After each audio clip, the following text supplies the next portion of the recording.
Con questo flash mob noi vogliamo accusare il Comune di Roma di violare gravemente i diritti fondamentali in relazione alle comunità rom presenti nella capitale. Con questo flash mob noi chiediamo una sospensione immediata del piano rom.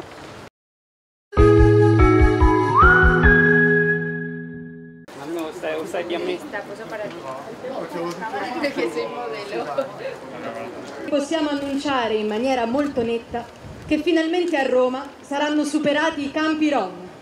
Chiaramente capite che siamo visibilmente soddisfatti. Il superamento dei campi rom diventa realtà.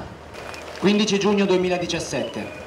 Una quindicina di rom, tra loro alcuni bambini, sono allontanati dalle loro abitazioni in via Isacco Newton. Il giorno dopo è la volta delle famiglie rom presenti in via Ostiense 246. Vengono distrutti i giaciglii di alcune famiglie rom ivi residenti. 9 ottobre 2017. Il Campidoglio ordina 2 sgomberi. 21 e 22 giugno 2018. Gli operatori del Comune di Roma vandalizzano 18 moduli abitativi nell'insediamento di Camping River.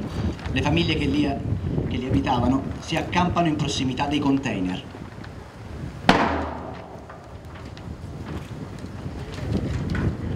Con questo flash mob noi vogliamo accusare il Comune di Roma di violare gravemente i diritti fondamentali in relazione alle comunità rom presenti nella capitale.